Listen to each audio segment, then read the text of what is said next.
ನಮಸ್ಕಾರ. ಎನ್ಆರ್ಪುರ ಸುದ್ದಿ ಸಮಾಚಾರಕ್ಕೆ ಸ್ವಾಗತ. ಇಂದು ಗುರುವಾರ. ಓದುತ್ತಿರುವವರು ನಂದಿನಿ ಆಲಂದೂರು. ಸುದ್ದಿಗಳ ವಿವರ. ಶೃಂಗೇರಿ ಕ್ಷೇತ್ರದ ಎಲ್ಲಾ ರಸ್ತೆಗಳಲ್ಲೂ ಹೊಂಡ ಗುಂಡಿಗಳು ಬಿದ್ದಿದ್ದು, ಶಾಸಕರು ಹೊಂಡ ಮುಚ್ಚಿಸದೇ ಇದ್ದರೆ ಮುಂದೆ ತೀವ್ರ ರೀತಿಯ ಪ್ರತಿಭಟನೆ ಮಾಡುತ್ತೇವೆ ಎಂದು ಬಿಜೆಪಿ ಪಕ್ಷದ ರಾಜ್ಯ ಪರಿಷತ್ ಸದಸ್ಯ ಅರುಣ್ ಕುಮಾರ್ ಎಚ್ಚರಿಕೆ ನೀಡಿದರು. ಅವರು ಬುಧವಾರ ಬಿಎಚ್ ಕೈಮರ ಸಮೀಪದ ಮುಖ್ಯ ರಸ್ತೆಯಲ್ಲಿ ಬಿಜೆಪಿ ಪಕ್ಷದಿಂದ ರಸ್ತೆಯ ಹೊಂಡ ಮುಚ್ಚುವಂತೆ ಆಗ್ರಹಿಸಿ ಅರ್ಧ ಗಂಟೆ ರಸ್ತೆ ತಡೆ ಹಾಗೂ ಹೊಂಡಗಳಿಗೆ ಬಾಳೆ ಗಿಡ ನೆಟ್ಟು ಪ್ರತಿಭಟನೆ ಮಾಡುವ ಸಂದರ್ಭದಲ್ಲಿ ಮಾತನಾಡಿದರು. ತಾಲೂಕು ಬಿಜೆಪಿ ಅಧ್ಯಕ್ಷ ವಿ ನೀಲೇಶ್ ಮಾತನಾಡಿ, ಇಂದು ರಾಜ್ಯದ ಎಲ್ಲ ವಿಧಾನಸಭಾ ಕ್ಷೇತ್ರದಲ್ಲೂ ರಸ್ತೆ ಹೊಂಡ ಮುಚ್ಚುವಂತೆ ಪ್ರತಿಭಟನೆ ನಡೆಸಿದ್ದೇವೆ. ಸರ್ಕಾರವು ಜನರಿಗೆ ಗ್ಯಾರಂಟಿ ಭಾಗ್ಯ ಕೊಡುವುದಕ್ಕೆ ನಮ್ಮ ವಿರೋಧವಿಲ್ಲ. ಆದರೆ ರಸ್ತೆ ತುಂಬಾ ಹೊಂಡ ಬಿದ್ದಿರುವುದರಿಂದ ಶಿವಮೊಗ್ಗಕ್ಕೆ ರೋಗಿಗಳನ್ನು ಆಂಬ್ಯುಲೆನ್ಸ್ ಮೂಲಕ ಹೋಗಲು ಸಹ ಸಾಧ್ಯವಿಲ್ಲದಂತಹ ಪರಿಸ್ಥಿತಿ ಬಂದಿದೆ ಎಂದರು. ತಾಲೂಕು ಬಿಜೆಪಿ ಮಹಿಳಾ ಘಟಕದ ಅಧ್ಯಕ್ಷೆ ರಶ್ಮಿ ದಯಾನಂದ್, ಬಿಜೆಪಿ ಮುಖಂಡರಾದ ಎಂಎನ್ ನಾಗೇಶ್, ಪ್ರೀತಂ ಮಾತನಾಡಿದರು. ಪ್ರತಿಭಟನೆಯಲ್ಲಿ ಬಿಜೆಪಿ ಮುಖಂಡರಾದ PJ Antony, NM Kantharaj, AB Manjunath, HD Lokesh, Ashwan, Srinath, Surabhi Rajendra, Parveez, Ashish Kumar, Reena Benny, Vijay Kumar, Prasad, Praveen, Prasanna, Jagadish, Sandeep, YS Ravi, Gopal ಮತ್ತಿತರರು ಉಪಸ್ಥಿತರಿದ್ದರು.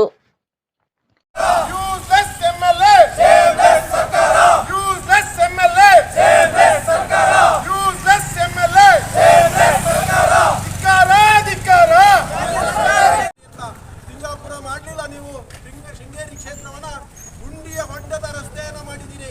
ಇವತ್ತು ಸಾಂಕೇತಿಕವಾಗಿ ನಾವು ಪ್ರತಿಭಟನೆ ಮಾಡ್ತಾ ಇದ್ದೇವೆ.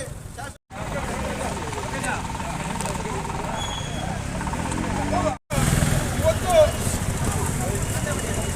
ಇಡೀ ರಾಜ್ಯದಲ್ಲಿ ಪ್ರತಿಭಟನೆ ನಡೀತಾ ಇದೆ. ಪ್ರಾಥಮಿಕ ಸಹಕಾರ ಕೃಷಿ ಮತ್ತು ಗ್ರಾಮೀಣ ಅಭಿವೃದ್ಧಿ ಬ್ಯಾಂಕ್ ಪ್ರಸಕ್ತ ವರ್ಷದಲ್ಲಿ ಸುಮಾರು 28 ಲಕ್ಷ ರೂಪಾಯಿ ಲಾಭ ಗಳಿಸಿದೆ ಎಂದು ಬ್ಯಾಂಕಿನ ಅಧ್ಯಕ್ಷ ಕೆಎಂ ಸುಂದರೇಶ್ ತಿಳಿಸಿದರು. ಅವರು ಬುಧವಾರ ಕೃಷಿ ಭವನದಲ್ಲಿ ನಡೆದ ನರಸಿಂಹರಾಜಪುರ ಪ್ರಾಥಮಿಕ ಸಹಕಾರ ಕೃಷಿ ಮತ್ತು ಗ್ರಾಮೀಣ ಅಭಿವೃದ್ಧಿ ಬ್ಯಾಂಕಿನ 2024-25ನೇ ಸಾಲಿನ ಸರ್ವ ಸದಸ್ಯರ ಸಭೆಯ ಅಧ್ಯಕ್ಷತೆ ವಹಿಸಿ ಮಾತನಾಡಿದರು. ಪ್ರಸಕ್ತ ಸಾಲಿನಲ್ಲಿ ನಮ್ಮ ಬ್ಯಾಂಕ್ ಸಾಲ ವಸೂಲಾತಿಯಲ್ಲಿ ಜಿಲ್ಲೆಯಲ್ಲೇ ಪ್ರಥಮ ಸ್ಥಾನ ಪಡೆದಿದೆ. ನಬಾರ್ಡ್ ಹಾಗೂ ಸ್ವಂತ ಬಂಡವಾಳ ಯೋಜನೆಯಡಿ 9 ಕೋಟಿ 1 ಲಕ್ಷ ಸಾಲ ವಿತರಣೆ ಮಾಡಲಾಗಿದೆ. ಬ್ಯಾಂಕಿನ ಎಲ್ಲ ಷೇರುದಾರರ ಸದಸ್ಯರಿಗೆ ಶೇಕಡಾ 7% ಡಿವಿಡೆಂಡ್ ನೀಡಲು ತೀರ್ಮಾನಿಸಲಾಗಿದ್ದು, ಸರ್ವ ಸದಸ್ಯರ ಸಭೆಯಲ್ಲಿ ಡಿವಿಡೆಂಡ್ ಹಣವನ್ನು ಕಟ್ಟಡದ ನಿಧಿಗೆ ನೀಡಲು ಎಲ್ಲ ಸದಸ್ಯರು ಒಪ್ಪಿಗೆ ನೀಡಿದ್ದಾರೆ ಎಂದರು.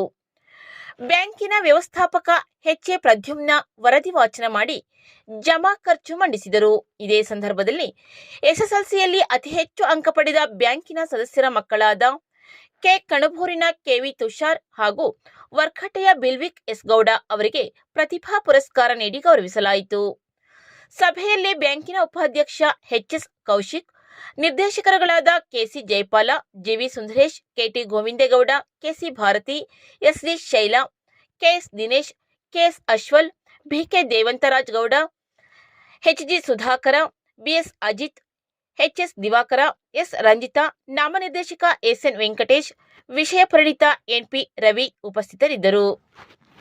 ಈ ಬ್ಯಾಂಕ್ ಅನುಕೂಲ ಆಗಿದೆ. ಹಾಗೆ ಮುಂದೆ ಒಂದು ರೈತರಿಗಾಗಿ ಒಂದು ಗೋಡನ್ ಕಟ್ಟಲಿಕ್ಕೂ ಸಹ ಈಗ ಪ್ರಾವಿಷನ್ ಮಾಡ್ಕೊಂಡಿದ್ದೀವಿ. ಅದು ವಿಜಯದಶಮಿ ದಿನ ನಾವು ಫೌಂಡೇಶನ್ ಪೂಜೆ ಮಾಡಲಿಕ್ಕೆ ತಯಾರು ಮಾಡ್ಕೊಂಡಿದ್ದೀವಿ.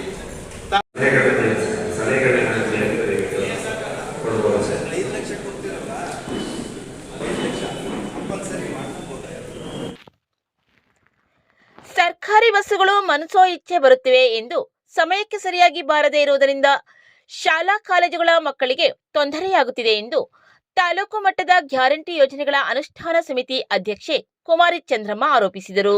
ಅವರು ತಾಲೂಕು ಪಂಚಾಯಿತಿ ಸಭಾಂಗಣದಲ್ಲಿ ಮಂಗಳವಾರ ನಡೆದ ತಾಲೂಕು ಮಟ್ಟದ ಗ್ಯಾರಂಟಿ ಯೋಜನೆಗಳ ಅನುಷ್ಠಾನ ಸಮಿತಿ ಸಭೆಯ ಅಧ್ಯಕ್ಷತೆ ವಹಿಸಿ ಮಾತನಾಡಿದರು. ಪ್ರಯಾಣಿಕರು ಬಸ್ ನಿಲ್ದಾಣದಲ್ಲಿ ಕಾಯುತ್ತಿರುತ್ತಾರೆ. ಸರ್ಕಾರಿ ಬಸ್ಸುಗಳು ಬಸ್ ನಿಲ್ದಾಣಕ್ಕೆ ಬರುತ್ತಿಲ್ಲ, ಜೊತೆಗೆ ತಡವಾಗಿ ಬರುತ್ತಿವೆ ಎಂದು ಪ್ರಯಾಣಿಕರು ಸಾಕಷ್ಟು ದೂರುಗಳನ್ನು ಹೇಳಿದ್ದಾರೆ. ಸಮಯಕ್ಕೆ ಸರಿಯಾಗಿ ಬಸ್ಸುಗಳು ಸಂಚರಿಸಲು ಕ್ರಮ ವಹಿಸಬೇಕು ಎಂದು ಚಿಕ್ಕಮಗಳೂರು ಕೆಎಸ್ಆರ್ಟಿಸಿ ಡಿಪೋದ ಸಂಚಾರ ನಿಯಂತ್ರಣಾಧಿಕಾರಿ ವಸಂತ್ ಕುಮಾರ್ ಅವರಿಗೆ ಸೂಚಿಸಿದರು. ಈ ಸಂದರ್ಭದಲ್ಲಿ ವಸಂತ್ ಕುಮಾರ್ ಮಾತನಾಡಿ, ಮೈಸೂರು ದಸರಾ ಉತ್ಸವದ ಹಿನ್ನೆಲೆಯಲ್ಲಿ ಹೆಚ್ಚಿನ ಸಂಚಾರಕ್ಕಾಗಿ ಕೆಲವು ಬಸ್ಸುಗಳನ್ನು ತೆಗೆದುಕೊಂಡಿದ್ದಾರೆ. ಸ್ವಲ್ಪ ದಿನಗಳ ಮಟ್ಟಿಗೆ ಬಸ್ಸುಗಳ ಕೊರತೆ ಆಗುತ್ತದೆ ಎಂದು ಸ್ಪಷ್ಟನೆ ನೀಡಿದರು.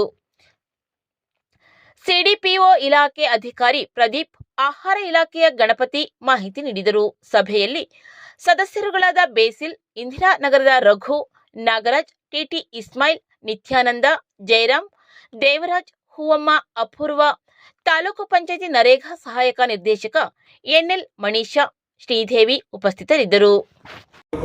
ಬೆಳಿಗ್ಗೆ 7 ಗಂಟೆಗೆ ಬಿಟ್ಟು ಎನ್ಆರ್ಪುರಕ್ಕೆ ಬರಬೇಕು. ಮತ್ತೆ ಎನ್ಆರ್ಪುರದಿಂದ ಬಾಳೆಹೊನ್ನೂರಿಗೆ, ಬಾಳೆಹೊನ್ನೂರಿಂದ ಎನ್ಆರ್ಪುರ ಬಂದು ಎನ್ಆರ್ಪುರದಿಂದ ವಾಪಸ್ ಚಿಕ್ಕಮಗಳೂರಿಗೆ. ಇಷ್ಟಕ್ಕೆ ಮಾತ್ರ ಗಮನದಲ್ಲಿ ಅಲ್ಲ, ಸಂಜೆ 7 ಗಂಟೆಗಿಂದ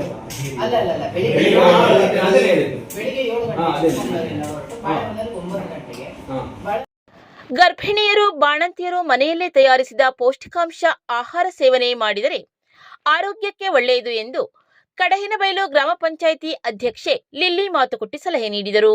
ಅವರು ಸೋಮವಾರ ಕಡಹಿನಬೈಲು ಗ್ರಾಮ ಪಂಚಾಯಿತಿಯ ಬಾಳೆಕೊಪ್ಪ ಅಂಗನವಾಡಿಯಲ್ಲಿ ನಡೆದ ಪೋಷಣ್ ಅಭಿಯಾನ ಕಾರ್ಯಕ್ರಮ ಉದ್ಘಾಟಿಸಿ ಮಾತನಾಡಿದರು. ಮುಖ್ಯ ಅತಿಥಿಯಾಗಿದ್ದ ಗ್ರಾಮ ಪಂಚಾಯಿತಿ ಉಪಾಧ್ಯಕ್ಷ ಸುನಿಲ್ ಕುಮಾರ್ ಮಾತನಾಡಿ, ಭಾರತ ದೇಶದ ಕನ್ಯಾಕುಮಾರಿಯಿಂದ ಕಾಶ್ಮೀರದವರೆಗೂ ದೇಶದ ಮೂಲೆ ಮೂಲೆಯಲ್ಲೂ ಪ್ರತಿ ಅಂಗನವಾಡಿಯಲ್ಲೂ ಸೆಪ್ಟೆಂಬರ್ ತಿಂಗಳಲ್ಲಿ ಪೋಷಣ್ ಅಭಿಯಾನ ನಡೆಯುತ್ತಿದೆ. ಉತ್ತಮ ಆಹಾರ ಸೇವನೆ, ಯೋಗ, ವ್ಯಾಯಾಮ, ಸದಾ ಚಟುವಟಿಕೆಗಳಿಂದ ಆರೋಗ್ಯ ಕಾಪಾಡಿಕೊಳ್ಳಲು ಸಾಧ್ಯ ಎಂದರು. ಸಿಡಿಪಿಒ ಇಲಾಖೆಯ ಮೇಲ್ವಿಚಾರಕಿ ಕಾವ್ಯ, ಗ್ರಾಮ ಪಂಚಾಯಿತಿ ಸದಸ್ಯ ಚಂದ್ರಶೇಖರ್ ಮಾತನಾಡಿದರು.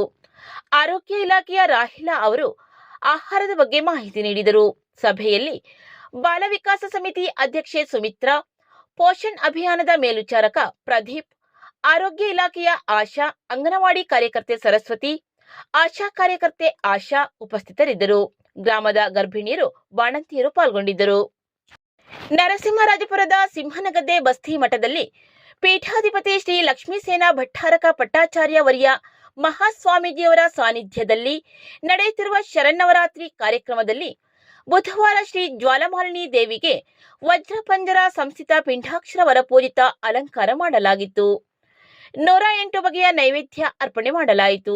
ಬೆಳಿಗ್ಗೆ ಕ್ಷೇತ್ರದ ಎಲ್ಲಾ ಬಸದಿಗಳಲ್ಲಿ ಪಂಚಾಮೃತ ಅಭಿಷೇಕ ಹಾಗೂ ಸಂಜೆ ಅಮ್ಮನವರಿಗೆ ಷೋಡಶೋಪಚಾರ ಪೂಜೆ, ಧರ್ಮೋಪದೇಶ ಹಾಗೂ ಮಹಾಮಂಗಳಾರತಿ ನಡೆಯಿತು.